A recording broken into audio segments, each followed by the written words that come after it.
Всем привет! Друзья мои, мира вам и крепкого здоровья! Сегодня у нас еще одна несложная, но очень вкусная выпечка. Такие пироги с творогом я готовлю часто. Сегодня с грушей и персиками. Сейчас мы посмотрим, какой он внутри. И, конечно, попробую. Смотрите, какой мягкий, нежный, очень вкусный. Тесто удивительное, посмотрите. Очень вкусно. Обязательно надо готовить. Вот посмотрите, как пропекается пирог. Вот такой. Ну что здесь показывать? Надо готовить. Поехали. Начнем готовить. В глубокую миску выливаем 4 яйца. Высыпаем 200 грамм сахарного песка. Добавляю 2 грамма соли, 10 грамм ванильного сахара. И с помощью миксера взбиваем 3-4 минуты. А дальше добавляем 250 грамм кефира, 3 грамма соды, 50 грамм растительного масла рафинированного, 50 грамм размягченного сливочного масла. Немного оставлю для смазывания формы. И в течение 1 минуты все перемешаю миксером. Высыпаю 450 грамм муки просеянной. Высыпаю 10 грамм разрыхлителя для теста. Перемешаю все до однородности. Тесто готово. Готовим начинку. 1 персик порежу дольками. Также дольками порежу грушу.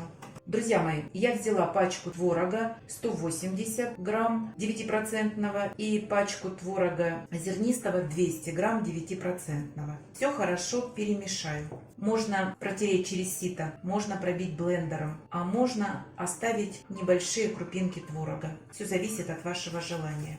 Добавляю 70 грамм сахарного песка, 1 яйцо и все хорошо перемешаю. Совсем слегка перетираю вот так по стеночкам. Перемешиваем буквально 1 минуту, чтобы сахар хотя бы частично растворился. Друзья мои, в начинке и в тесте достаточно много сахара. Я добавлю 1 чайную ложку сока лимона. Получилась очень вкусная творожная масса. Выпекать я буду в форме, вот в такой стеклянной. У меня закончился пергамент, поэтому сегодня я стеночки смажу сливочным маслом, а донышко застелю пергаментом. Вот такой кусочек остался. В форму выливаем тесто. Друзья мои, это большая порция теста. И такого количества теста хватит вам на разъемную форму диаметром 26 сантиметров. Разравниваем. Раскладываем творог. Раскладывайте, как вам нравится.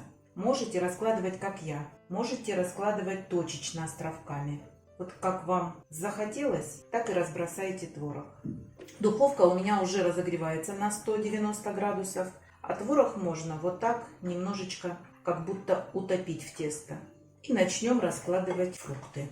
Вот здесь полет фантазии. Как хотите, так и раскладывайте. Все, друзья мои, отправляем в духовку, разогретую до 180-190 градусов. Время выпекания 40-45 минут. Все зависит от особенностей вашей духовки. Я включу только низ подогрев и поставлю на средний уровень. Готовность будем определять по готовности теста. Как только оно подрумянится, значит пирог готов. По готовности творога проверять нельзя. Он еще какое-то время будет оставаться сырым.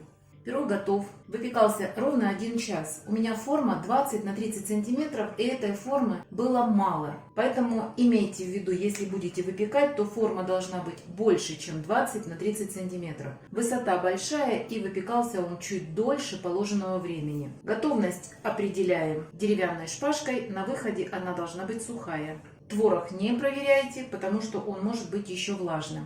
Пирог остыл. Друзья мои, пирог можно присыпать сахарной пудрой только после полного остывания, иначе сахарная пудра растает и вид у него будет так себе. Сейчас я дам ему полностью охладиться, а затем разрежу и покажу, какой он внутри. А вы, друзья, не забывайте подписываться на наш с Петровичем канал. Пока-пока!